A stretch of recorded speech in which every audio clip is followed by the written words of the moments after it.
welcome, y'all. It is Sunday, and we are so excited. We are getting ready to do our part 3 of dating 2026. So, y'all, this has been something that we're starting. It's brand new. We are so excited about it, but you know how schedules get. So we know that some of our co-hosts will maybe jumping in a little late because of other responsibilities. And it is Palm Sunday, y'all. This is the jump off for Holy Week. And it's really interesting when we start to think about the palms and we start thinking about Hosanna and this whole week that transpires up to the crucifixion and the resurrection of Christ. So, but that's a whole nother show. I won't get into that because it's just so many things that are going on. But I want you to think about what is something that you need to start to work on just this week as part of your Holy Week. And then think about it, a Holy Week for you personally, for your personal life, a Holy Week for just your business, a Holy Week for your relationships. And what I mean by Holy Week, like, what do you need to work on? Because think about it, how many people, if we look at the Bible verse and we look at what was going on during this time, they still, out of all the gifts, out of all the healings, they still weren't sure who Jesus was. How many of you have been in people's lives? You've been doing business, you've been in relationships, and they still, for lack of a better statement, don't know who you are. What are you going to do? What are you getting ready? As I used to teach this one class about, when they put you in the tomb, they put you on a cross with people that really needed to be there, but you didn't. And now you're in the tomb. What are you doing in that tomb? What is changing? So when that stone is rolled away, how are you coming out? I want you to think about that. How are you coming out? Are you coming out stronger? Are you coming out bolder? Are you coming out ready to tackle the world? Are you really coming out to take on those responsibilities? Are you coming out to say, oh, you know what? This is the major one. Are you coming out to take the responsibility of how you affected the situation? I'm going to let that sit right there. Are you ready? And I'm going to challenge you during this Holy Week of looking at relationships, looking not just your romantic relationships, but your family relationships, your personal relationships. I want to challenge you to think about, what can you do, or what have you done? How can you look at those problems that may have risen and take the responsibility? I'm not saying that it's all your fault, but so many times we can't get healed and set free and move on to new relationships because we don't look at what we brought to the table. We don't look at the challenges that we brought to the table. We don't look at how our actions um change things. We don't look at all of those things. And so when we get ready to start something new, when we get ready to be something else, we can't. Yeah, think about that. Because that's where we are, y'all. We want to have all these relationships. And the crazy part, we're getting older and we're still doing some of the same things we did in high school and college. Yeah, y'all, it's time. And if it ain't working, have you ever thought about it? It wasn't working then, it's not working now. So maybe you need to look at yourself and do some internal work. And again, take responsibility for what you did, because it's not always his fault. It's not always her fault. It's involved both in both ways. Did you jump to a conclusion that really wasn't there? Did you not give that person an opportunity to speak their truth?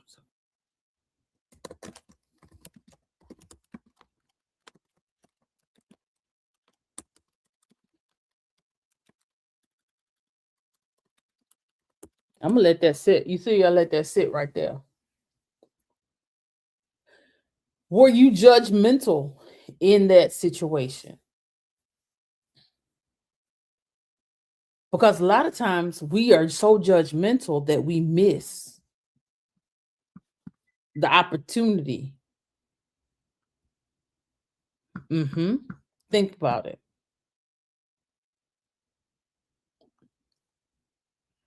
We have all these goals, and going into this second quarter, and I'm gonna do it like that. Going into that second quarter, it is time for us to do some real, true self evaluation. And it's not about the weight that you lost. It's not about the new clothes. It's not about the new hair. It's not about any of that. It's about what are you doing internally? Because have you met somebody and you like, how they doing that? And then, but you know what? When you really talk to them, it's their confidence. It's their confidence. It's their boldness. It's how they approach the situation. So, y'all, it's time for you to jump on board. It's time for you to start doing some self evaluation.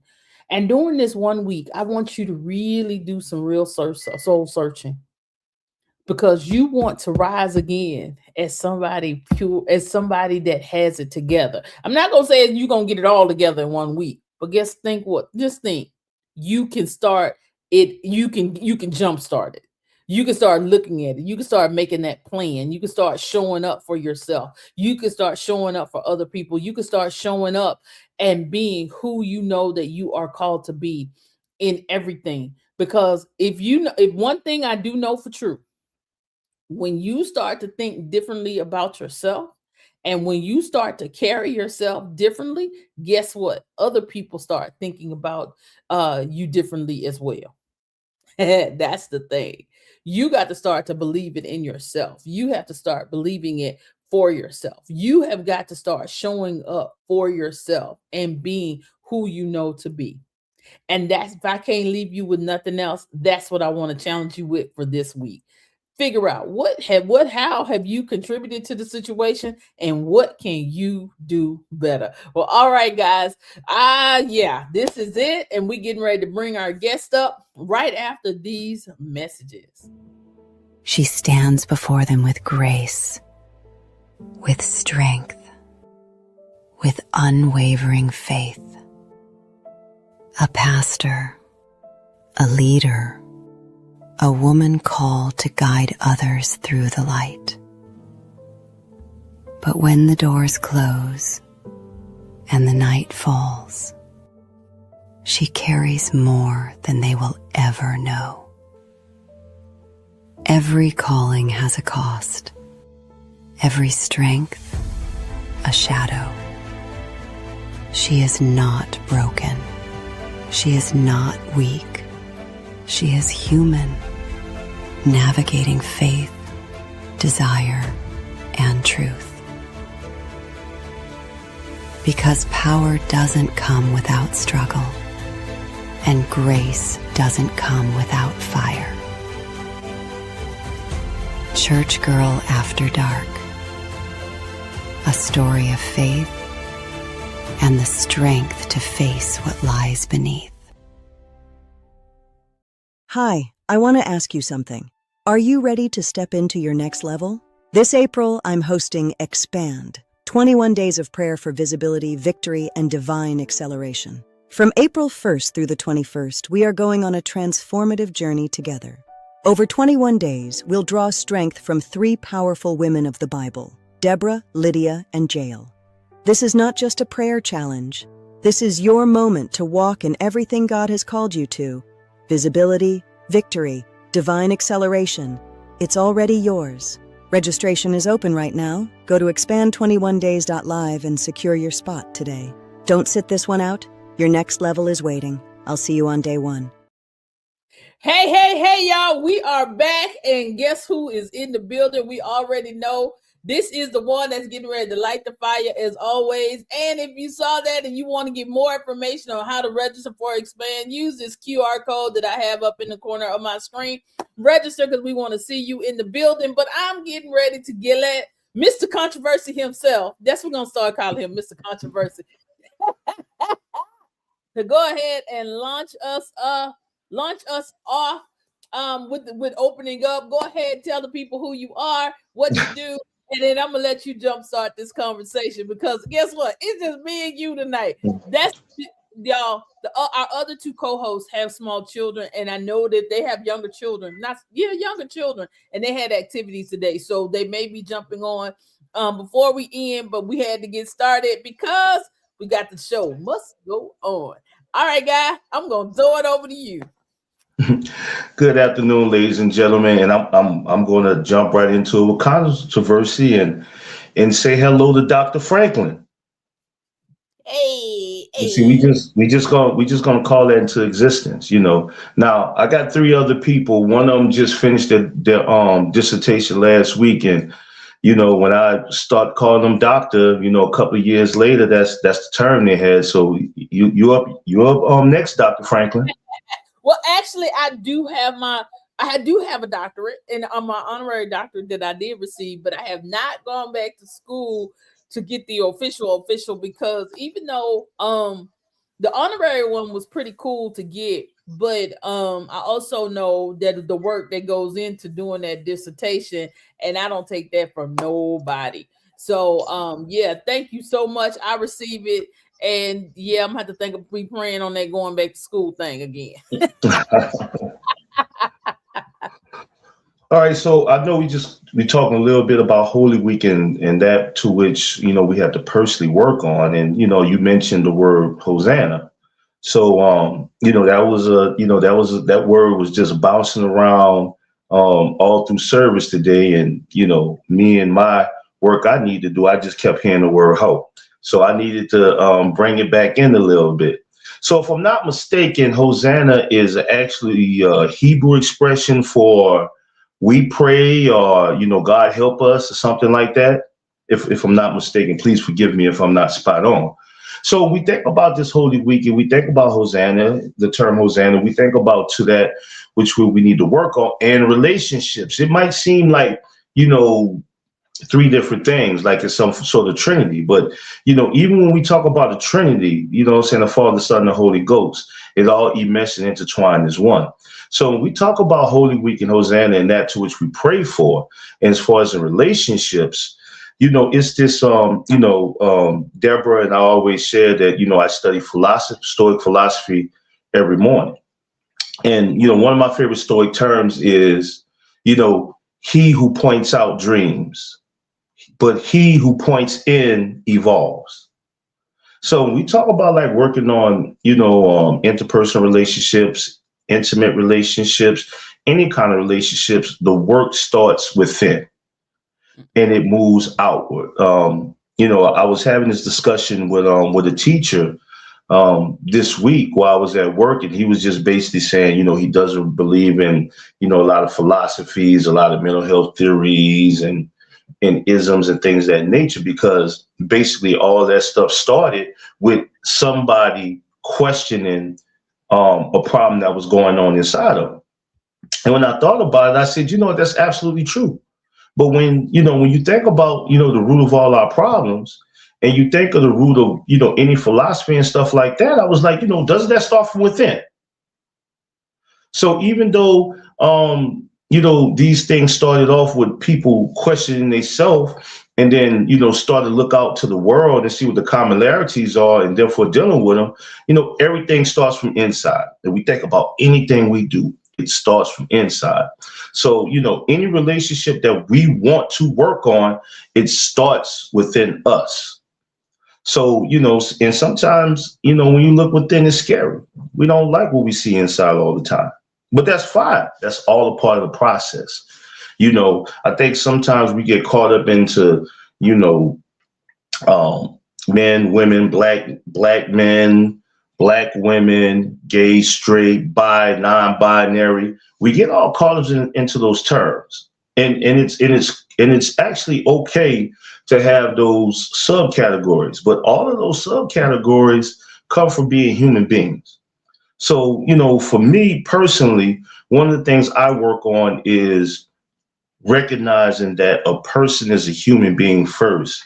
Then we go off into those other labels and those boxes that we put each other in. And that's just the way I process it. It makes me better with dealing with people. You know, what's that saying? to err is human, to forgive is divine. So I think it's important, especially in this week leading up to Easter, this Holy Week, is just to kind of look within and see what we individually have to work on. You don't have to shout it to the world. You don't have to post it on Facebook. You don't have to make a reel. You don't have to do any of that stuff. You can sit in the quiet within your own mind and your resources and your soul and just think about those things. And I think that's a good segue, Doc, that we could start from. What you think? I totally agree, because so many times, one key thing that you said was sitting by yourself and, just really meditating about yourself by yourself. And so many times, a lot of people are afraid to be alone. They are afraid to just, really do that self-reflection, because sometimes I wonder, are you so afraid to be alone, or are you just afraid to hear or see who you really are? And that to me is kind of where we are. And that's kind of scary to me. And because I think that's why we keep making the same mistakes, because we don't want to do that self-reflection. And just before you respond, Hosanna means used to express adoration, praise, or joy. That's why they were saying Hosanna, Hosanna. They were praising, giving adoration to Jesus as he was walking down the wonderful road and being whooped and carrying on and the whole time, which is a whole different story, but we're not gonna go there tonight. So I think that's one of the biggest things. We just don't want to do that self-reflection. I think, and I think, one thing I always tell my daughters, that grace starts at home. So a lot of times, we give grace to other people, but, that same grace we give to somebody else is that, we just refuse to give it to ourselves, and, I'm 50, a lot of my friends were in the same age range, I think it's a lot of learned behavior. It's a lot of social conditioning. At one point in time, some of the social conditioning that we received, especially as African Americans, it was instilled in us to protect us. Mm-hmm. I have a friend of mine, she said, that her elders used to say, I beat my kids so the white man don't have to. Right. So, we, at one point in time, that, I ain't gonna call it affirmation, parable, whatever we want to call it, that was effective for us, but now, we got to go back and we got to question that. Mm-hmm. We really have to question that. And when I say question it, we're not going to go back and be in judgment of the elders, because the elders did the best they could with what they have, because of some of the prices that our elders paid that elevated us to be what we are. We think sometimes that, using those, I'm not even going to call it archaic, because that's dealing from a place of negativity when I'm saying archaic, but to deal from some of that cultural, traditional things that we did, we think that we're being respectful to, carry those things on. But when you think about it, if I think about my elders, that might have, I'm the first generation out of my family out the cotton fields. My mom and my daddy picked cotton. My mother didn't go to school till after harvest. My grandfather couldn't read, he could count. My grandmother probably had her first child 16 years old. And, their best is not the same as my best. So, since they did the labor and I was able to elevate some of those same things, in actuality, in my mind, this is me personally, I think if I do things the same way with my children, or, I had the same conversations with my homeboys, or, treat this women in my life the same way, I actually think it's being disrespectful in order than praising them. because once again, we're going back to doing the best of what we have. And that necessarily wouldn't be the best. You know, it's kind of like I know people that that fix their greens with old bacon grease. Yeah. And their whole thing is you know, that's where my grandmother did it. Right. Okay, that's cool, but you know, it's some other ways to season greens that might not clog up your arteries. You know, so it's just, you know, just having that conversation, and like I said, it's a sensitive conversation. You know, us as African Americans, we have a whole lot of, you know, generational trauma. And a lot of times we don't know where it comes from. It's just there. And, you know, we have to individually just start looking at some of those things that we think are paramount. Everything. I think everything is up for question. You know, and I agree with you that we are definitely, as a culture, as a race, we still are dealing with some trauma. And I am first, as you say, first generation. I'm come from a line of our family was sharecroppers. My mama did make cotton, but my daddy didn't. And so you know, it's we have to look at some of those old ways. Not all the old ways are bad. Now, modification, absolutely. And should we, because we really do have to start to evaluate the trauma, that we're not passing the trauma down. It's one thing to, you know, to set stuff up, but it's another thing to pass the trauma down. And that's where we have to stop. We have got to stop passing that trauma down and making it work, because a lot of, I mean, I've said this before. My mom went through some trauma with her mom, and as opposed to realizing that it was real trauma, she started to pass some of those same things down to me. And so the way she was treated, or she thought she was treated, that's how, no, I'm not going to say thought. The way her perception of her treatment, she didn't realize that she was putting that onto me. And so but I'm glad that I was able to see the trajectory of it, or the process of it, so that I could start to break that chain. Because again, it goes back to that self-reflection and getting to the root of why we do what we do. And as a people, as a person, I think that's one of the biggest things, is that we have to be honest with that self-reflection and seeing that, you know, we got to get over, oh, my mama treated me bad. My daddy didn't. My daddy treated me bad. My mama left me. My daddy left me. My grandmama, all the people there, they may have. But when are you going to get over that trauma so you can move on to be in a better state? And I think that's where we are. And I think all of those things still bleed over into our relationships, because we just don't know how to move past certain things. Yeah, that's also good. And you know what I'm saying, I like the way, you know what I'm saying, you use the language, you know, and corrected yourself or adjusted, or which way you want to put it, is that language is big. You know, language is big. I had to catch myself because I was in class, and you know, I'm in a you know what I'm saying, I'm in a special needs classroom.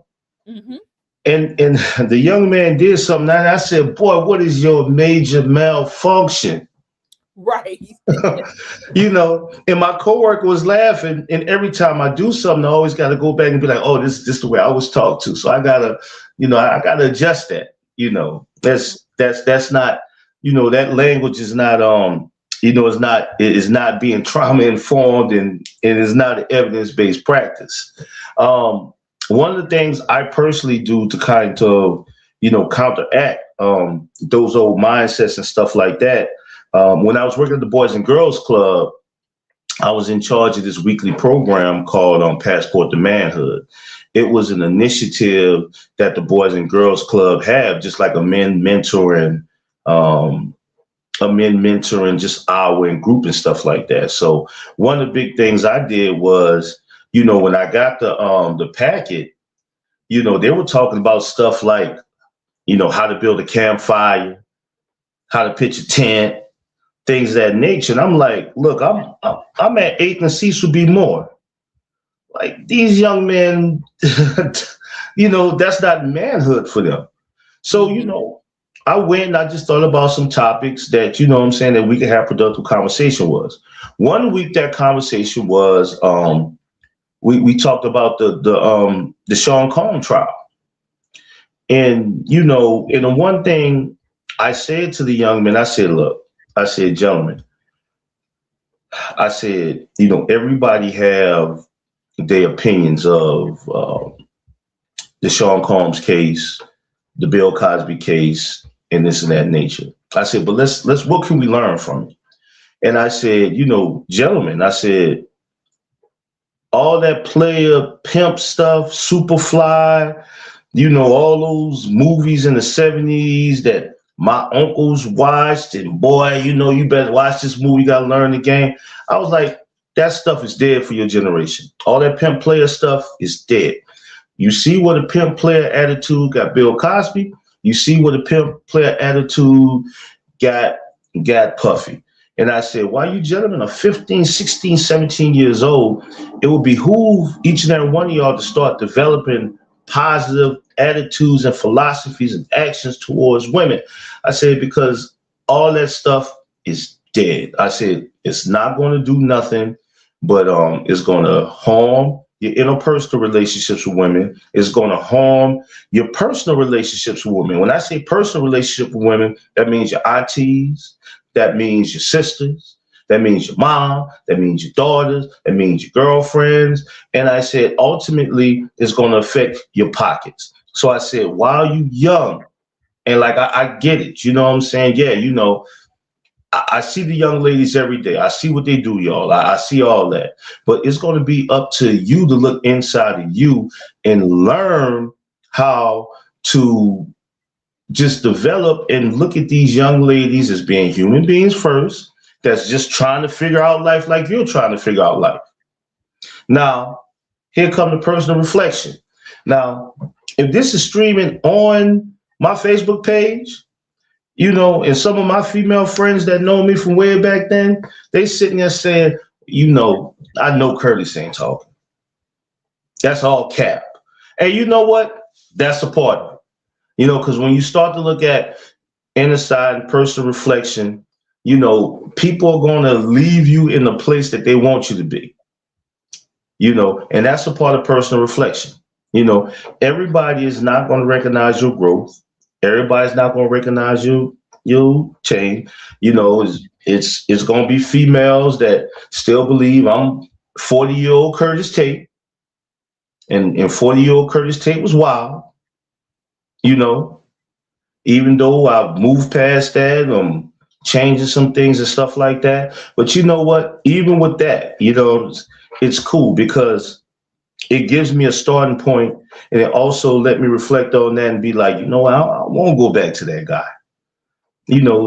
That guy had a lot of stuff. It might have been good at 40, but 50, your knees, what I'm saying, are not as strong, and your cholesterol is high, your blood pressure is high, and that might not be good for you. So even the negativity that comes from you looking inside yourself, or you start to make change and people won't let you change, or why you doing that? That's all a part of the process, and it's not necessarily bad. Yeah, you just said something that's really cool. People won't let you change. And if somebody's not letting you change, I'm going to be honest, y'all, you need to let them go. Because at some point, we can talk to the younger generation and give them different things, because I do that daily, because I'm, like y'all know, I'm an educator by day. But how do we start to really communicate with our age group? Yeah, we're talking to the children, we're talking to the babies, but how do we start to make a change in our group? Because because it's not too late. It's not too late. We just have to start to have that real conversation about, looking again, making those inner thoughts and then being okay with it.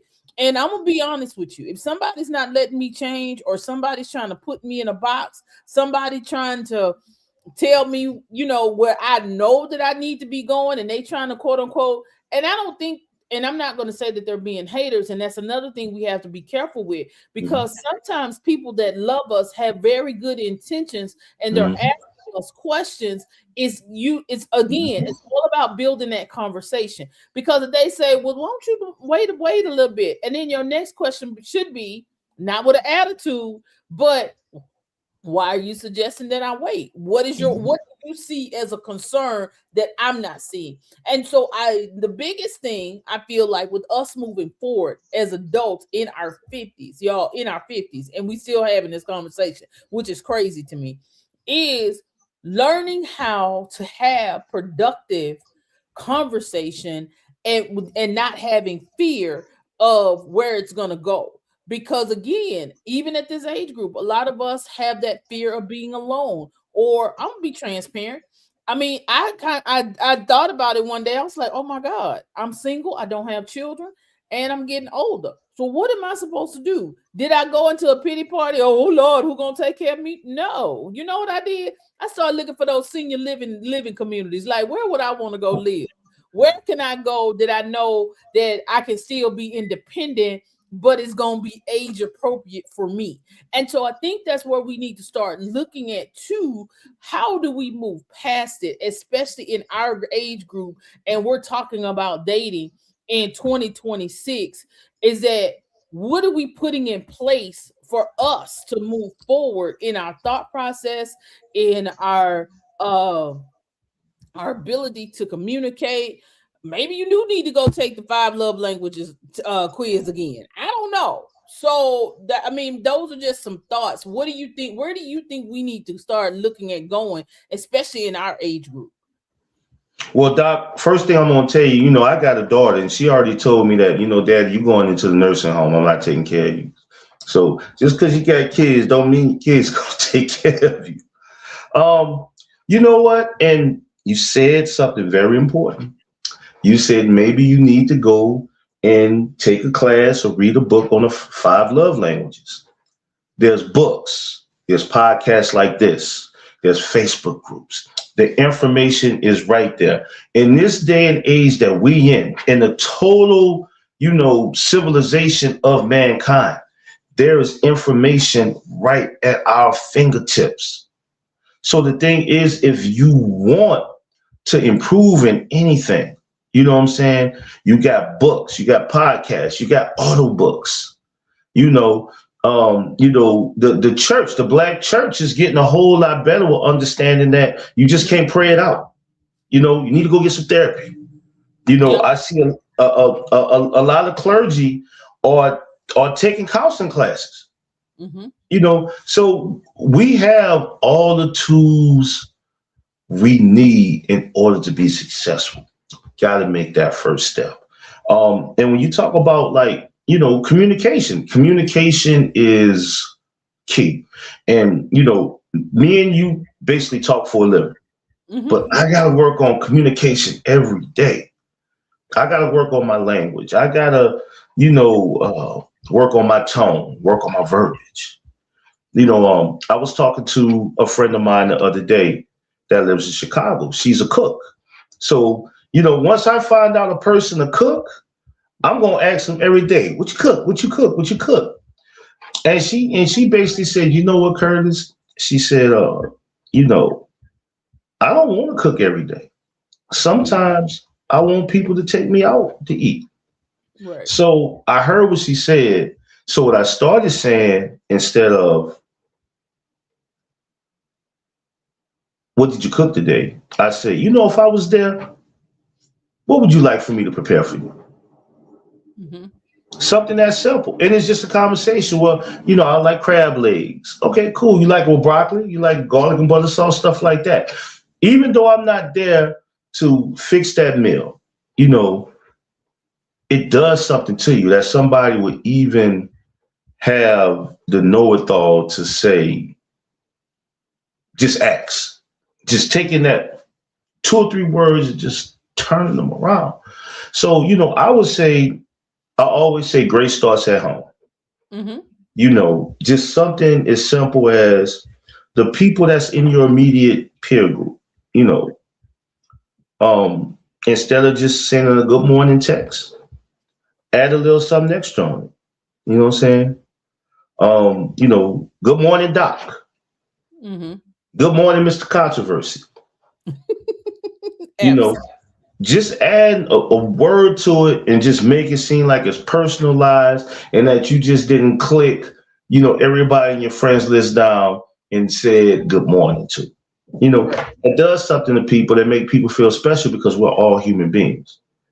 So that's what I would say. Just do something simple. I'm on a part of my morning routine, and I shared it last time we was on, that I get a group text from a gentleman that I met in a men's book club I would do church. And sometimes at the bottom it says, ask somebody, do they need anything? Did you check on somebody today? And just being in the mind, you know what I'm saying? Just checking on somebody. Also check the people that's always checking on somebody.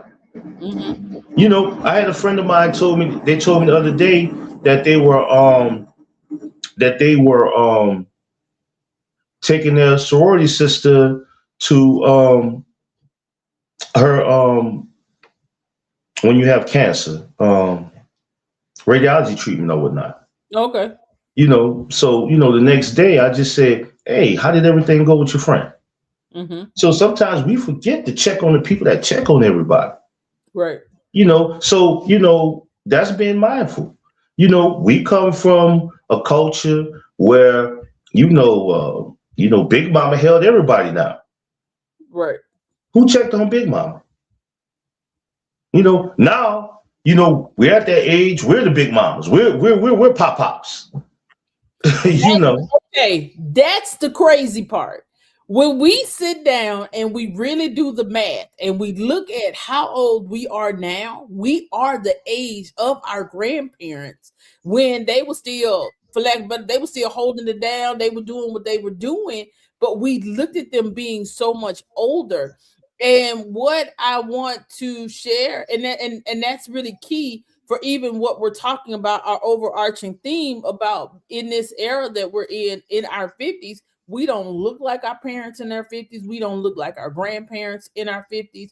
We don't look like our great grandparents in their 50s because we don't work as hard. Let's be real. We don't work as hard. We don't have as many challenges as they did. Now, do we have them? Yes. Do we have some cultural issues? Yes. But it's not the same. And so even with this age of technology, of how we're doing things, it should help with our building our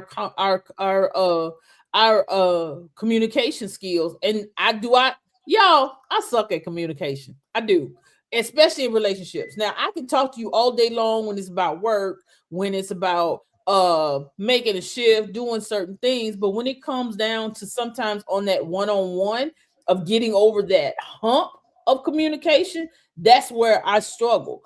And so, but how can I get over it unless I start to say, y'all, I struggle in this. I actually have told somebody, look, you got to be patient with me because I struggle in this area.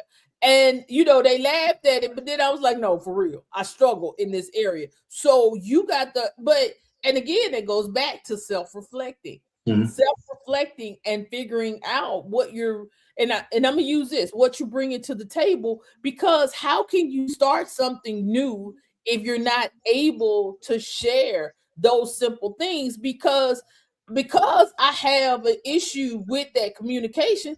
For like, I could meet somebody new and they might think, oh, she don't want to talk to me. She did, she that.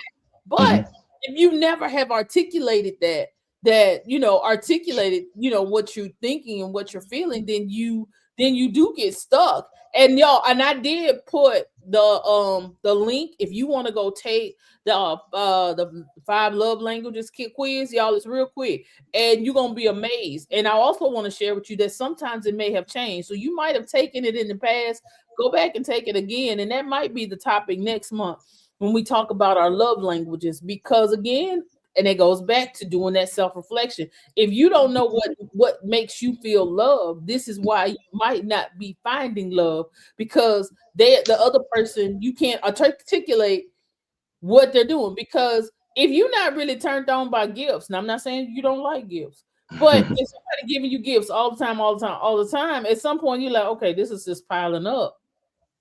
Then that ain't your love language. But you need to articulate that. So I'm gonna throw this back over to you, Curtis, because just so we can stay in that realm of what are we gonna do to build that communication up for those that are ready to see a change in where they're going, especially in their personal lives and their dating lives, and building that stream of communication. The things are out there, and y'all to start taking advantage of those systems that you have at your job. You can get EAP. EAP is therapy that your job has for you that's usually free. And so take them 5 sessions. Y'all, you will be amazed at just a couple sessions how you will feel. You can feel free. You can feel lifted. You can feel like, because at the end of the day, now you're in a position to where you are feeling heard. You're feeling heard. And that's major too in what we're doing. So, I mean, I don't want to, tie all this up, but go ahead. And I'm sorry, Curtis, go ahead.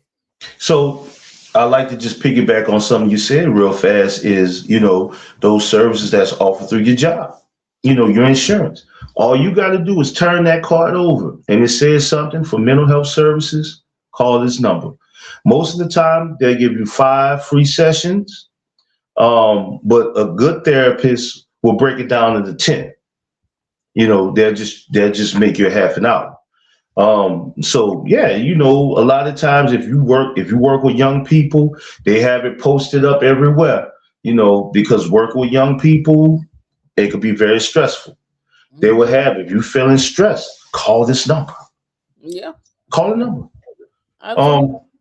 Something else I want to piggyback on is we was talking about, we don't look like, our parents, our grandparents, because we're not as stressed. So I was watching TV one day and I noticed that I was older than Bill Cosby in his first season of the Cosby Show. I was older than Uncle Phil the first season of The Fresh Prince of Bel-Air. I'm about 15 years older than James Evans the first season of Good Times. Mm-hmm. I'm older than Carol O'Connor when he played Archie Bunker. Mm-hmm. So I'm older than these people.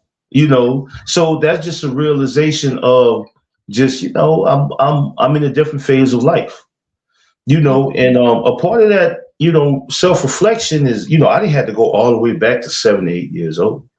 One of my cornerstones of me just adapting to, dating is I look at my relationship with my daughter's mother.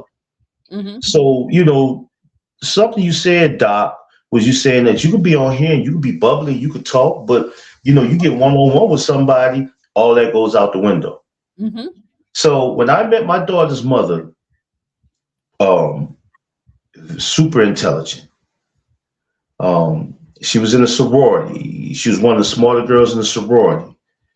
And when we got together,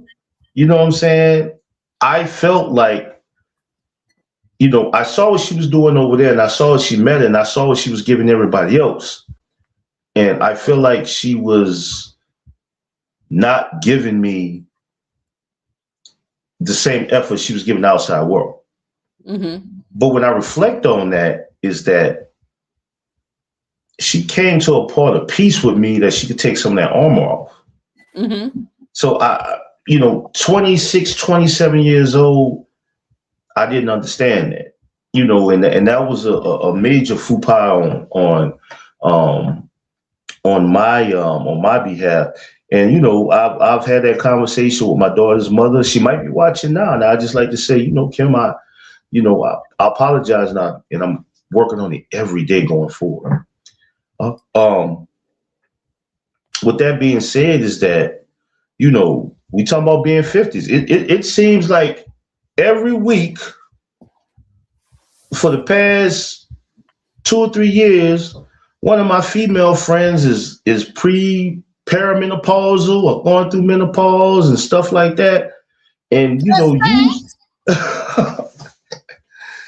and usually what I do, I will go and hide. Like, look, call me back on the other side of this, But what I had to I beg to differ on that because hold on, let me finish. Let me finish, Doc. Have it. Come on, because I'm gonna let you have it. Come on. So I said at one point I was like that. But I've since learned and made the adjustments. Like, you know what? This one they need their homeboy. This one they need their friend. So I just learned like I can't just run and hide. Now, when it get to be too much, oh yeah, I'll take a break. I'll take space for myself. But I think at some point in time that I have to be there. I can, and now I can remember my mom was around this age, and she was going through it. And God bless my mom, but she was off the chains. But I don't think my dad supported her the way he knew how he should have. So I love my father. Mm-hmm. I think my father's a great man in his own right. But then again, there's some stuff I emulate my father, but there's some stuff I did want to emulate my father. So I don't want to be, at this point in age, I don't want to be the man that runs out on my female friends. Now, if you push me out, because I have been pushed out. If you push me out, that's fine. I done tried everything possible to be there, but just, learning to stay in the trenches. I got this thing and I always got to take time to explain it. I think the whole superwoman mantra is a myth when it comes to Black women. Sure, let me finish. Sure, I think African-American women have superseded and have overcome a lot of things historically in every endeavor in life and continue to. But this is the part I need my sisters to think about. How heavy is that crown? How heavy is that weight? That every time you have to show up, every time you have to put everything on the back burner and be strong because you got the weight on your shoulder. That's not fair to you, Doc. That's not fair to my daughter's mother. It wasn't fair to my mother. It's not going to be fair for my daughter. So when I say the myth of it's a myth of the superwoman, I'm not acknowledging the strides that African-American women have made in the eyes of oppression. All I'm saying is that, sister, you don't let that weight crush you. I think you're looking at it from a perspective of women, even in this time, even in our age group, we are balancing so many things because again, we are not the same as our ancestors because, it's like now I really do have to balance my household because I'm the only income. I really do have to balance going out to eat by myself because it's accepted now. It's not taboo now. And so it's certain things that we just have to step up and do.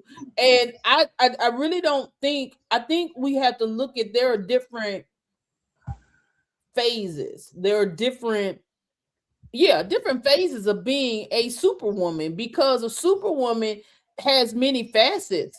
And sometimes we just do what we have to do. Because I could be a superwoman at work, but when I come home, I don't want to have to wear all of those things. And how heavy is the crown? The crown is heavy, but it doesn't always have to be heavy when you have support. Whether that is with a male relationship, male female romantic relationship, which is what I feel like most single people want to do. Yeah, you might say that, oh, I don't want to be with nobody, I'm good by myself, but you still want somebody to be in the trenches with you. You want to have somebody that can celebrate the wins with you. You go out, say for instance, you go out, you speak, it's the bomb, and you come home and you like, oh wow, I ain't got nobody to share it with. But you got some people that you can call. but it's still not the same. And so I think that's where we need to start looking at. And then you also talked about menopause. Y'all, menopause, people that are funky during menopause are just funky, period. Because I didn't have mood I've never had mood swings like that. Now they're getting hot. Now I will tell you, baby, I'll sweat. You start seeing sweat coming around this neck and everybody sitting there normal. That means that's a hot flash. And I tell you quick, baby, I'm flashing. I'm flashing. But even with that, as women in our age group, we're talking about that more. We are communicating about what that really means, because like my mom didn't really go through menopause. She, because she had like a hysterectomy like back in the day when they used to take everything. So her going through all that process that I've gone through, I couldn't get advice from her because she didn't do that. She didn't go through that. And one of my cousins and I, we were talking about that, because there were certain things our mothers just couldn't tell us. But so that's why I'm glad we have been opening up those conversations, opening up communication, and talking about what menopause looks like. And some women use that as an excuse to just be nasty, because no, let's not. And again, I still think that goes back to that self-reflection. Why am I letting something that's natural with my body control who I am as a person? Why am I letting this control what I'm going through? And that goes, and that's just one way that I have thought about that whole process of going through that time of the month or menopause or all the things. So that's where, I just beg to differ on that. But that's just me and my thing. But again, it goes back to that communication. You got to be able to tell somebody, baby, if you in menopause and you just met them, you need to let them know, look, sometimes we're just not gonna feel it, because baby, when them flashes come, it's best the conversation might need to change, or I can't eat certain things because it triggers this. Mm-hmm. So you got to know what's going on with you. Yeah. So go ahead. I think you're absolutely right. And the one thing you did do is that you extended the conversation. Mm-hmm. And I think that's important, for that conversation not to be extended just to, your fellow sisters and stuff like that, but that need to be extended to men too. Mm-hmm. And when you talk about like the whole time of the month thing, I lived with my daughter for a year as an adult. So when it was my daughter time, like, I know she liked hers honey barbecue chips, and she wanted chocolate, and I'll be easing by that door and put that chocolate and them chips by her door and go and run in my room and text her like, sweetie, your stuff is by the door. Let me know if you need anything. So, just, being with my daughter, having to understand and just go through that. So like I said, when I say, I don't believe in the myth of the superwoman, it's not that I'm trying to take away from Black women and things of that nature. What I'm just saying that it's not fair. Like you said, it's levels to it. Like it's fair, my mother, she had to come home and close the door, and you going by her room and she praying.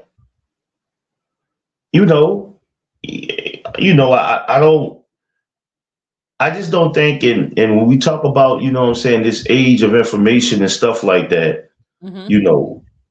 My mother did what she had to do, and all praise is due to her, but, my daughter shouldn't have to do that, and subsequently 6 generations down and stuff like that.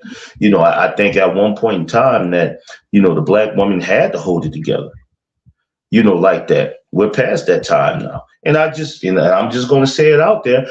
I think Black women, and this is coming from a male perspective, need to understand that you could put that cake down and still be seen as something marvelous and terrific and wonderful. You don't have to hold on to that. You don't have to hold on to the Black girl magic. You don't have to hold on to being the backbone of the universe and motherhood. That's a lot. and it's unfair. But true enough. I hear what you're saying about not holding on to it, but but it also goes back to building those relationships. You holding on because you haven't learned how to trust. Let's get to the root of that. A lot of women are holding on to all these things because they don't know how to trust anyone. Because that person that they thought they could take that cape off came back and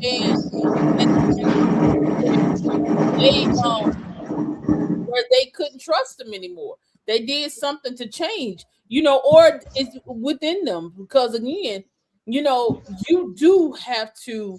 You said something earlier, and let me touch base on this, because a lot of times we don't trust because we do have to go back to when we were 12, when we were 5, when we were with our earliest memories of why we can't trust people or why it takes us so long, because we have to get to the root of that trauma. And when you get to the root of it, then you can move forward. But when you get into relationships, and you said, okay, good, I feel comfortable with this person, I know that I can just be me around them, I can show up for them, and then they do something to betray you. All you doing is triggered that trauma, and now you're going back into that little girl, that little boy that wanted to hide from that situation, and you get into that mindset. If I can't do it for myself, I ain't gonna worry about nobody else. I'm just gonna do everything by myself for myself. And then that's when we close our hearts, we close our minds, and we're not able to open up to anything or anyone else. And so that's where I think we need to go back. When I say we need to do that self-reflection, because a lot of times, again, we're talking about moods, but what are we doing to train our girls not to be moody? Because you don't have to be like that. And a lot of times we'll say, oh, that's just them. No, it's not. No, it's not. Because I deal with girls and women all the time. And I'm like, y'all, you got to work on this. You can't let that, because you're going to end up losing a job just because one time a month you lose your whole mind. That's not right. That's not right. And again, that goes back to that starts at home. We make excuses for bad behavior. One thing you did, I don't even notice that you thought you did, and it shows that you practice at it. You started off with individual language, then you went into inclusive language. Mm-hmm. You know what I'm saying? So I think that's something we need to work on.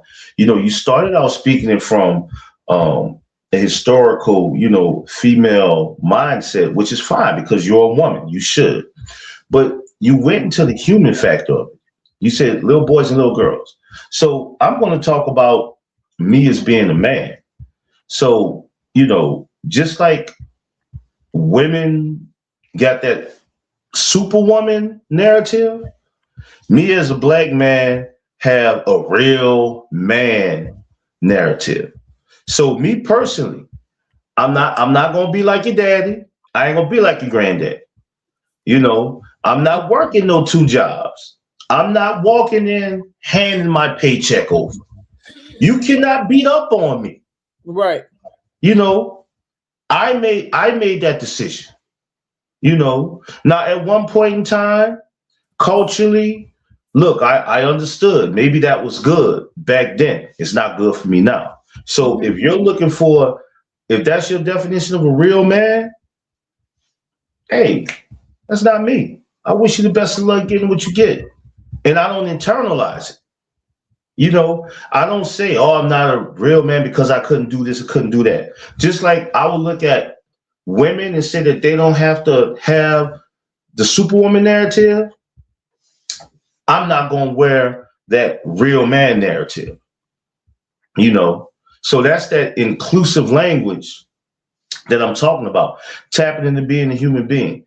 Look, I challenge a lot of things to what it is to being a heterosexual male. You know what I'm saying? I write poetry. I'm in the botany. I'm in the flowers. I'm stopping when I go to work in the morning and looking at the deers eat, the dew off the morning grass, So I understand that's something that puts me in a place of peace and serenity where I want to be. Yeah, I could change a tire. You know, yeah, at one point I could dunk a basketball. I could catch a football. You know what I'm saying? I could drink a bunch of shots. Yeah, I could do all that stuff. But that is not what I'm going to let be the determination of who I am as a man. But I don't think every woman thinks of a man because as in that manner, because I don't define a man like that. I mean, my daddy wasn't even like that. My daddy was, and my mom told me early on that I had to stop comparing men to my father because my father was not, another man's not going to treat me like my daddy. And so the mindset of what a man should be, I feel like a man should be, you have to know what you expect from the man or woman that's in your life. You have to be you have to set that up, because I think I think we're far beyond in this age group, y'all. We beyond the stereotypes, because right now we're not stereotypical. We don't live in the realm of the stereotype, because that goes back to what I said earlier. We don't look like our parents. We don't act like our parents. Because think about it. At this age, what, my mama already had 3 grown children. So it's no 2 grown children and 1 still in high school, which is hilarious. That's a whole different show. Because my youngest brother is 18 years younger than me. So it's like they were in a different mindset. And it's like we have, and we're more educated. So again, we're looking at people our age, and we're kind of still putting on the stereotypical facade, because it's a facade of what we expect men and women to be. And just like a man, well, if she can't cook, I ain't being with her. My question is, can you cook? Can you do whatever? You know, but the thing is, we have to really have, that goes back to having those conversations and not getting stuck in stereotypes. We have to be able to move past that. We have to be able to, because again, this is how we get stuck in these ruts. This is how we get stuck in not being able to move on, and by putting labels on things that are unrealistic. We have to start to morph. Morph is a very good word. Morph into something different, because we are putting these labels. We are walking in stereotypes. We are walking in closed mindsets. We need to open up our minds and start to accept, and be ready to evolve. At what point are you going to stop being being the same cruddy person and blaming it on age, blaming it on community, blaming it on everybody, except taking respect to what I stated earlier, taking responsibility for who you are and what you're doing. Great. This is a great thing. I'm going to go ahead. RL has made it into the building. Hey, girl. Hey. Ooh, sorry. Your mic is muted. Hey.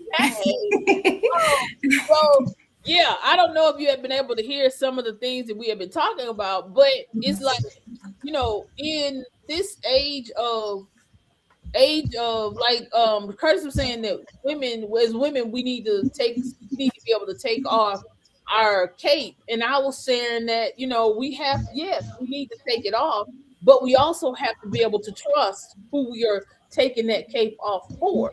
We can't continue to live in a stereotypical world, because we're just not that. We are not that. We are business owners. We are still dreaming. Some people in our age group are just figuring out who they are and what business that they want to run. We are figuring out, we just now at this age figuring out, I can show some cleavage and still go out and be accepted. I mean, I'm just being real, because the metamorphosis is real, because in their mind, they just never accepted who they could be. Right. Yeah. I agree. I think and I haven't heard what you were talking about, but hey, y'all, I got the wrong time zone. And you said the time. Well, excuse me real quick, AR, how you doing? I'm good. How are you? Okay, now Deborah, I've been good the whole show, but now RL here. Oh God. Gotta get moisturized. You know, RL's a trigger for me. You know. Oh, I hate that that's my thing. It's time now, you know. Oh my God. Yeah. Let's go with it now, you know. That's funny. That's funny. Not the trigger. Okay. Got it. All right. So I don't even know where to go with this. So you can go ahead and chime in, Ariel. Well, and I only heard the last part of it, which is, you know, we need to put down our cape. And I agree. I agree. However, how do we do that in a safe environment? We meet different men that, you know, they vary across the spectrum of what that looks like to them. So, you know, we run across the men that say they want a submissive woman, but they leading us to hell real fast. So I'm not going to take my cape off if I think I got to protect myself for my kids. So if you're the type of leader that I don't feel like I can submit to, I'm not going to date you. I just wouldn't. That's just me. But there are women that will, knowing that they still got to wear their cape just so they're not alone. And so sometimes you have to ask yourself, why does that woman wear that cape instead of she need to take that cape off? You have to ask the question of why is she wearing it? If it's because she's been with that man for 5 years and she knows he's leading them, you know, what I would say down the wrong path, she's not going to take it off. As men, and I wish Eric was on here because this is, you know, the conversation we would have back and forth because he sees things differently. He's a little bit younger than us. And so he sees it as it's mutually masculine and feminine. So, you know, it's okay. We just have to know who we are, which is why I really focus a lot on, have you healed yourself? Do you know what your boundaries and your standards are? So you can, you know, okay, this man's not going to work for me because I need him to lead, because I don't want to be wearing my cape. And so that's been hard for me to find because most of the men nowadays are they're so beat up and divorced 1 to 50 times, and they out here living their lives trying not to be a leader and accept responsibility for how they're leading in these relationships. And then there's men that are so aggressive with it that is even worse, because now it's like, you want me to submit to what? I mean, I can't even go pee without asking you. That's the problem, sir. So, you know, we have to find a balance in who we are and find a partner that, you know, adds to that equation versus taking away from it. Absolutely. I totally agree. Because, you know, it's just finding that partner, finding that person to be with. And I always say, finding that person that can support you even when you don't feel it, if that makes sense. It's like, you know, that you got somebody that's got your back regardless. And that's where I think a lot of us are missing. And it still goes back to that trust issue. Like, you still got to be able it's the trust. And, you know, how do we get to that? So, you know, everything RL said and Doc, what you said is true. But, you know, just to piggyback, we were in a conversation at one point. You know, I said that Black women need to take the cape off. I didn't mean that they just need to take the cape off for men. They just take the cape off for that means your kids, your girlfriends, your parents, everybody. You know, when I'm talking about that whole weight of the world, not just, you know, in your romantic, you know, situations. I think we already understand that part of, you know, that, you know, every man is not going to lead. But, you know, a part of this conversation that I was coming from was, you know, like I said, Doc, earlier, is extending the conversation past that. You know, me personally, I don't expect my female friends to be superwomen. Be who you are. If I don't feel like dealing with you, that's fine. If you don't feel like dealing with me, that's fine. If you're having a bad day and I'm not understanding and you need to move away, that's fine. Because like I said, I'm not going to take on the role of a real man, and when I say I'm not going to take on the role of a real man, I'm not going to do it for society in no form or fashion. That's too much of weight. I'm not my daddy. I'm not my granddaddy. I would be quick to tell a female, like, look, you're gonna have to be gentle with me. I have no problem. That's the sign of a real man. I think right now, and again, it goes back to what I was saying. We got to stop living in that realm of stereotypes, because no woman walks in and says, "Oh, you ain't a real man." The only time you'll hear a woman say that is when you treat them wrong. It's not about what you do for them. It's not about, again, it goes back to those love languages. What is your love language? Like, for me, it's acts of kindness. If I come in and you say, like, where your keys, and then I get the car the next morning and my tank filled up, then that to me is like, oh my God, you didn't have to do that. Or if it's not even something like that, like if you just did something like it just said, like, hey, how's your day going? And being real honest about it and not just saying it to say, then that's gonna make me feel some kind of way. But I think I know for certain, for me, I moved past that thing of saying, you ain't a man, because my thing is, you ain't a man if you don't know how to control yourself. You're not a man if everything.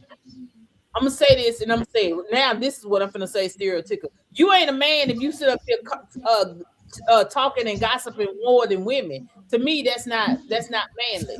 If you just not, that's just not that. And it has nothing to do with sexual identity. But if you gossiping like a woman, to me, you ain't a man. You lacking in some areas. It's one thing to have a conversation. It's another thing for you to be just really down in the dirt in the gossip. It's something that's my definition. And do I still want a man to open the door for me? Absolutely, because I'm a Southern Belle. There's certain things a Southern Belle got to have.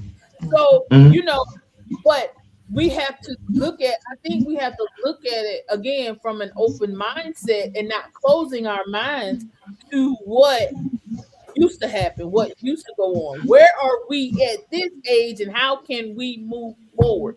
That's where I'm at. So I want to tell you something that happened to me on the bus a couple of months ago when I talk about that reflection. You catch the bus in Philly, like a lot of times you could get on the bus and it's crowded, you standing up. So I got on the bus and I was just standing there. And it was this woman that was in Muslim garb. She just started going off. Oh, what type of man stays over a woman like that? And she's just going off. And I was about to go in on her, caught myself. I was about to tell her, excuse me, ma'am, it's a crowded bus. I'm not trying to be in your way. And to be honest with you, ma'am, you don't look like you had a man this fine up on you in years, so you need to enjoy it. That's what I said in my mind. But I stopped. And I got off the bus, and she's looking at me, and the bus goes by, and I'm infuriated. I thought about it. You know why I was upset? Because I saw my grandmother talking to me. I went back 40 years in that moment. What I was feeling in that moment, even though the woman, she was doing without being disrespectful. But I had to go back within myself and be like, you know what? It was really about her. It was about me and where I was at. So in that moment, I had to have a self-reflection.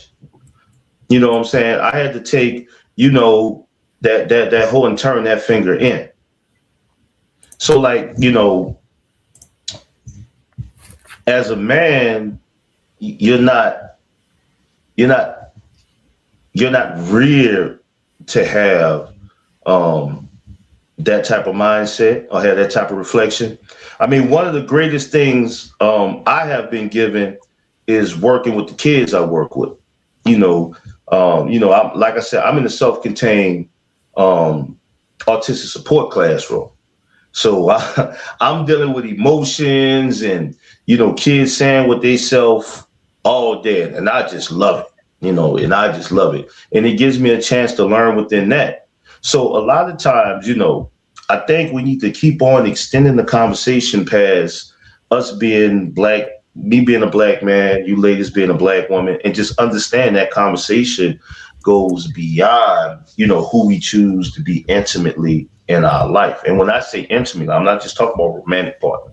I'm talking about, family, friends, things of that nature. I had a female friend, when she got upset with me, she'll be like, you know what, Curtis, you know what I'm saying? You're not my man. And I'd be like, well, just because I'm not your man, does that mean that I'm not afforded respect and stuff like that? We don't supposed to be respectful to each other? So I think a lot of expectations that we have of human beings, we need to have of human beings. And we need to understand that we are human beings and that we're imperfect.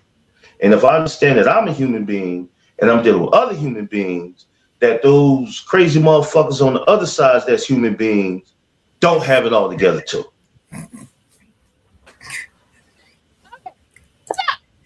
What I'm getting ready to, I want to deal with the lady that's in the Muslim guard. 9 times out of 10, you got to remember you a big dude.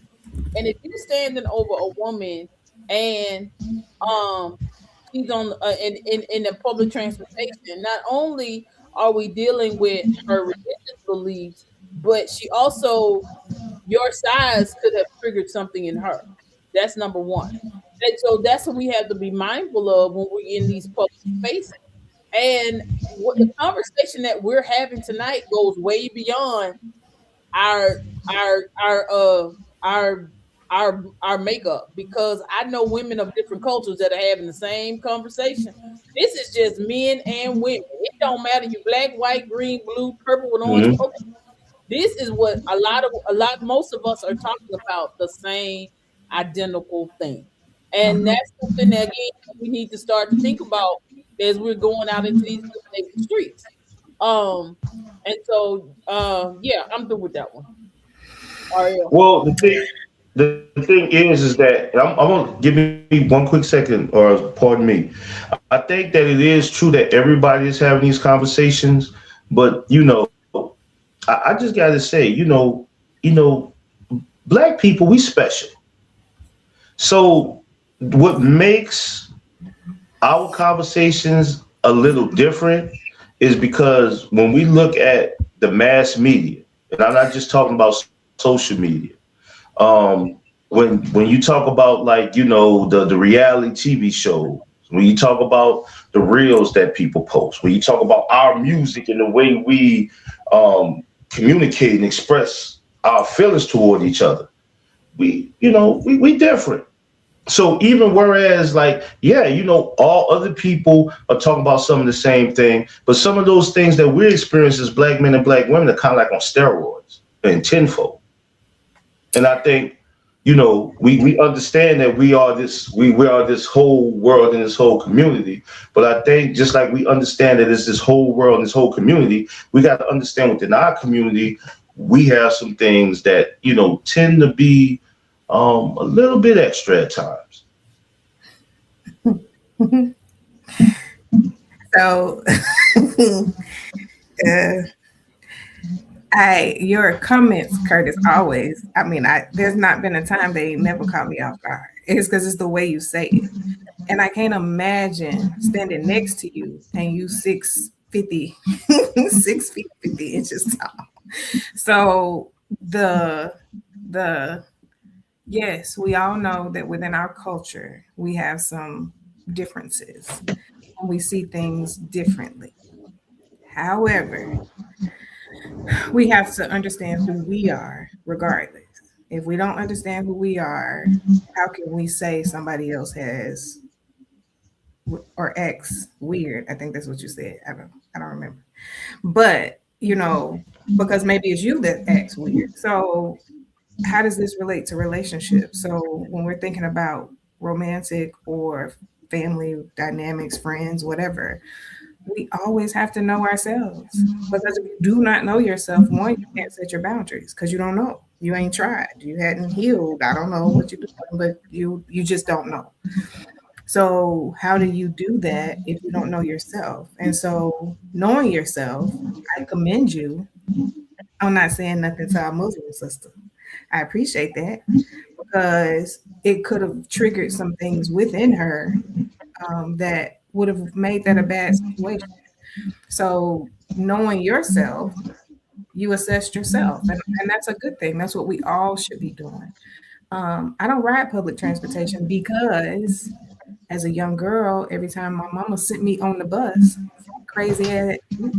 some crazy man was always trying to hit on me as a young girl. So I don't get on public transportation. I don't care if it's a subway bus. I'm not getting on.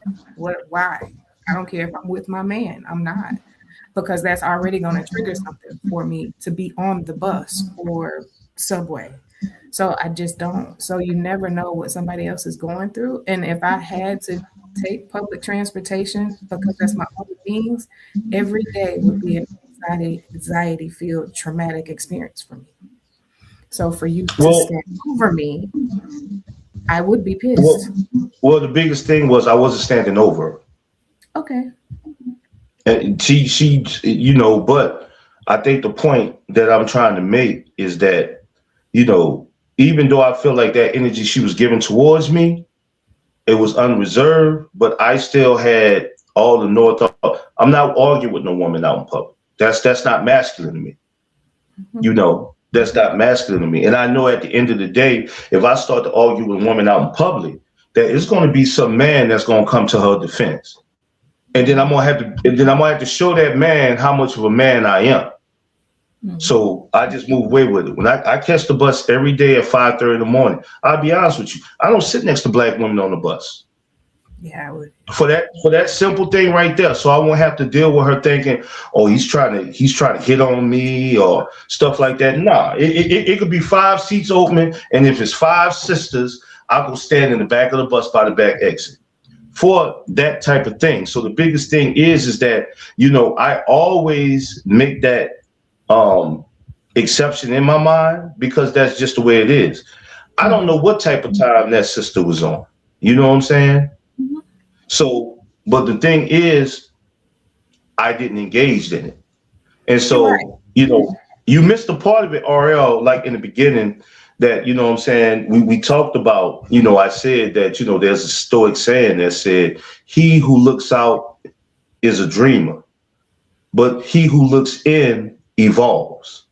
Mm-hmm. So like, it's a constant thing for me to evolve. So I don't really have issues with women at this point in my life, because the one thing I do is I move away from it. There was an incident that happened in Philly last week where the crossing guard was directing traffic, and they got the camera, and a guy gets out of his car and he goes up to the crossing guard and punches the guard in her face and get back in her car. So it was all these comments from the video. Oh, I wish some man was there to handle it. He's a punk and all that stuff. And what I said was, it's a very unfortunate incident. It seems like they had some type of past. I said, but it's not. I said, you cannot react like that way. I said, it's not the 1950s. You know what I'm saying? Men are not charged for correcting a woman's behavior, whether it's seen to be unruly or just or not. I said, the best thing that you can do as a man is to remove yourself from situations like that. And the more and more that you remove yourself from situations like that, you'll find that your aura will be vibrating at a higher path. So when I had that young lady had that situation with me, I was vibrating at a higher path. So I didn't feel, even though I thought in my head I could have said this, I didn't have to say it. Yeah, I think that, men always generalizing men. There's a lot of men that want women to take a cape off. But being that crossing guard, I got to have my cape on because now I got to strike and protect myself. So at what point are we seeing the fact that you know, I've seen a lot of stuff online where men are trying to train the woman, teach the woman. And my comment is always, well, if you start with the men, fix the pants sagging, fix the disrespect, fix the abuse over there in y'all's own sex in the Black community. Y'all start with your brothers, your cousins, your nephews, your sons. Then that's going to trickle across to the women. Just because the men aren't allowing certain things to even happen because they've learned they're being different. So we got to start within ourselves. So my sister friends, we talk deeply about things. We're able to correct each other. Are the men doing that? I don't know. Some might be. I don't know. I ain't over there. That's questions for y'all to ask each other. Because a situation where a man feels like it's okay to go and punch a woman, there's something else wrong with that man. And he done that before, and his friends ain't done nothing to that man. For him to feel like in public it's okay to punch this sister, no matter what she did. Short of trying to kill his child, she shouldn't have been punched. It should have been handled differently, but we're not acting as leaders like we should. But some people will even equate that to gender roles because everybody's about, oh, I want to be equal. This is the lie that they start saying. Oh, you want to be equal. So if you want to be equal, I can punch you just like I punch somebody else. But that's not the case.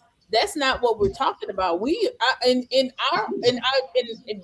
I'll say most of the women that I am around, our thing about being independent and we know that the gender roles are kind of blurry, but that's because we've had to do a lot of things that we didn't have a man to do for us. Yep. So now the gender roles are, but you still, as a man, physically, you're still stronger than a woman. I don't care. At the end of the day, you're still stronger than a woman.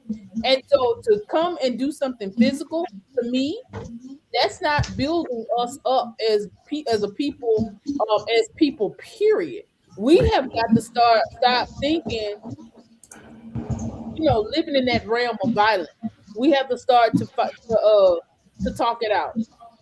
And trying to figure these things out, because when we get physical, that's when things can change. Yeah. That's when mindset, not even mindset, relationships change, statuses change. Yeah. But the thing is, how do we start to make these turns? And how do we start to be more open in our relationships going forward if we want to do in this whole realm of dating 2026?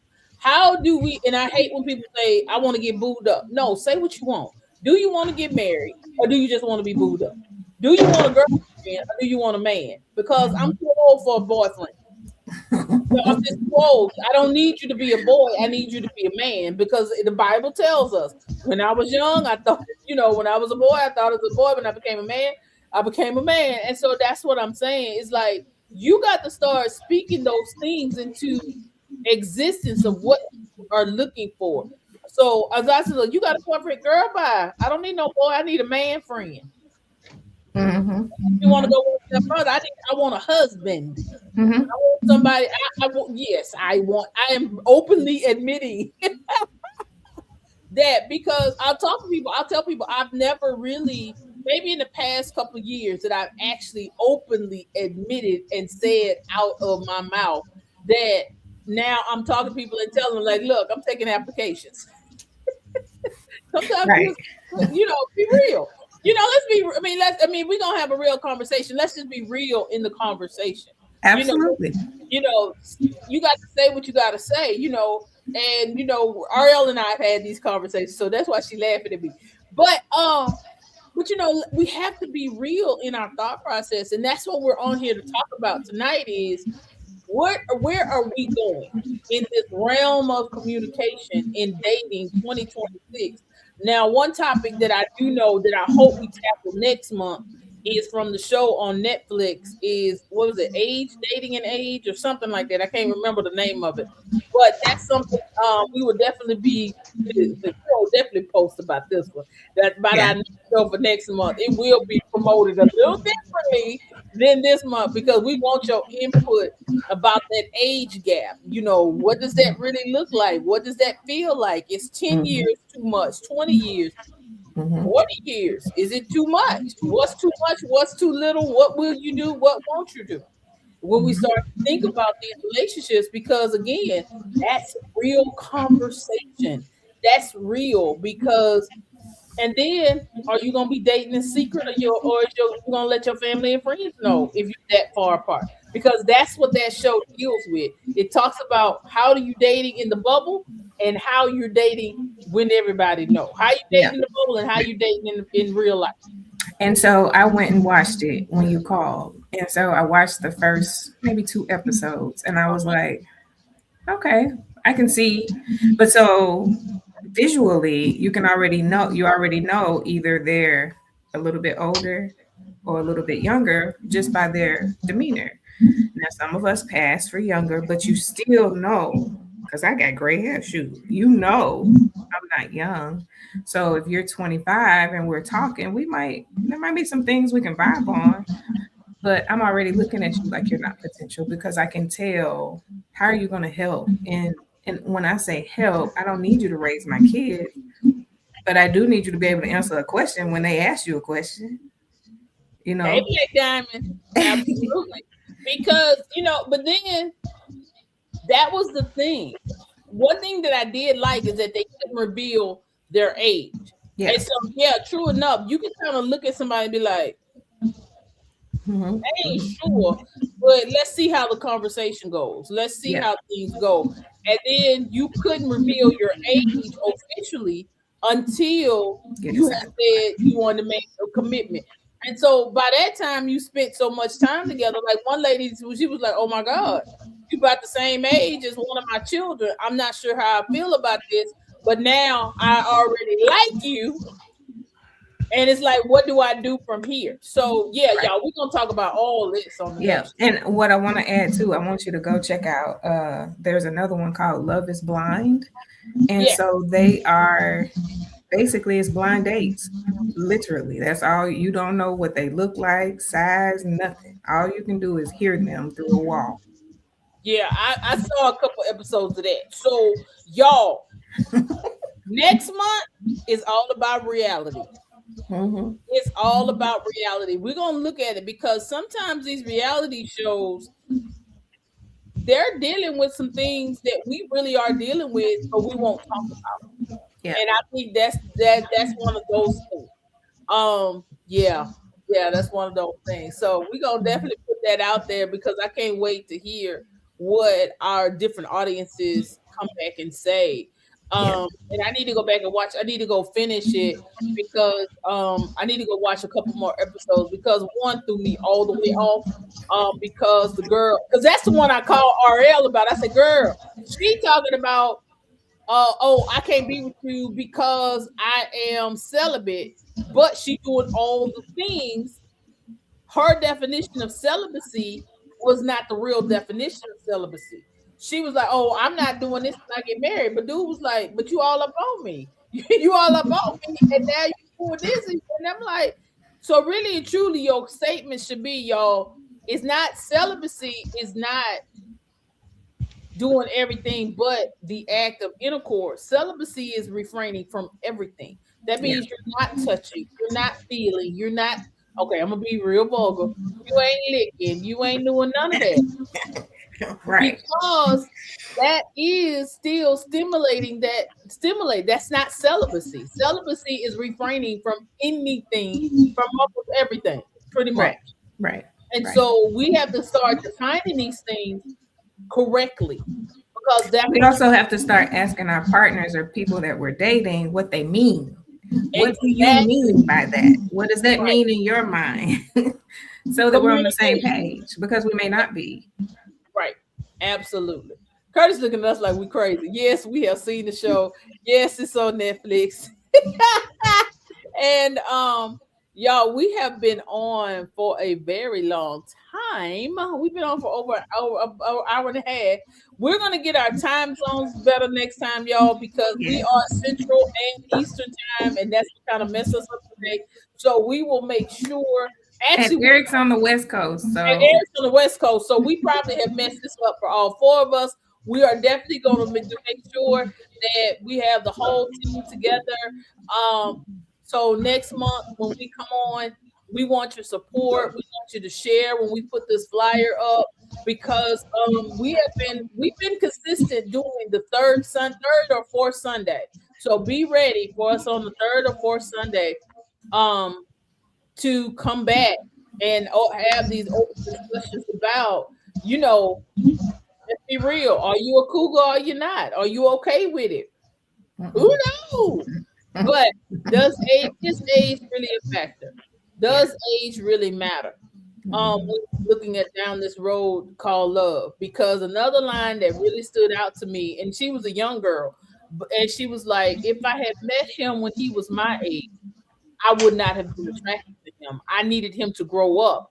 And now that he has grown up, I'm attracted to him even more because he's more mature. So that's another thing that we have to think about too. I'm giving y'all all kind of little gems. But we're gonna definitely talk about it as we move forward for next month. Y'all got any closing remarks as we close down for tonight? No, sorry. I think to piggyback on what RL asked was men having those conversations. We have those conversations every day. But I think what women need to understand that those conversations are independent of y'all. It might have something to do with our behavior towards y'all, but it's all about making us better. Because like I said, a man that looks out dream, a man that looks in, he evolves. So, when you talk about a man, when he's doing it the right way and he's evolving, he's not evolving to become a better, a more potential mate or anything like that. He's evolving to become a better person in general, because when you work on being a better person in general, everything you touch is going to be better. And, part of that is being a better mate or a better potential partner. But it's not just, I want to be I just want to go and catch me a wife. No, it does not work like that. It doesn't work like that. So that's what I want. The more conversations we have with our circles, then, each person in the circle has another circle, and maybe it spreads out, to fix the quote unquote Black community is going to take way more of us than the three of us. So, whatever the fix in our minds looks like, if we just get back to core family principles, core self-healing principles, then we can start to build outward to the bigger community and start to see a change. But that's not going to happen overnight. And so, we just commit to do what we can do, which is I commit to myself and then my circle and whoever I can affect that path I may come across. Right. And some of us need to just commit to something simple, especially those that are in relationships, in marriages, with children. Y'all just sitting down and having Sunday dinner at the table. Mm-hmm. What a concept. When I'm talking to people, it's like these little nuances that we have picked at and gotten away with in that family structure. Is that now you don't even look forward to dinner anymore. Like it used to be, who else we going to? Where we going to eat? We sit around the table talking and chit-chatting. Even if somebody did have the TV dinner tray eating, they were still in the conversation because they were sitting because they couldn't fit at the table. Right. Or you at the kiddie table because they just done ran out of space, period. But like we don't do that anymore. Because I remember even when I moved to Baltimore, we had started doing Sunday dinner just with those of us that were in a program that we were in, so we could build relationships, so we can, start having those conversations. But are we doing that now? I just wanted to throw that out there. That might be something we could be challenged with, looking at how can we start back having just Sunday dinner? Just Sunday dinner. Yeah. A nice thought, because Sunday dinner was kicking. Baby. Baby. I mean, because even if you can't cook it, you can get it catered. I mean, Right. I'm just, sometimes we got to be okay with being okay. Because some folks can't cook. And let's just be free. And, you know, order it from your favorite. And then at this point, everybody can chip in $5. And then that way you can cut, you know, it's just so many ways of doing that. So, all right, y'all, we're getting ready to get on another thing. I love you to life. Ain't nothing you can do about it. Y'all have a great one. We look forward to seeing y'all next month when we're going to take these relationship conversations. We're going to take them a lot deeper. Well, all right, guys, y'all have a good one. Peace. Bye.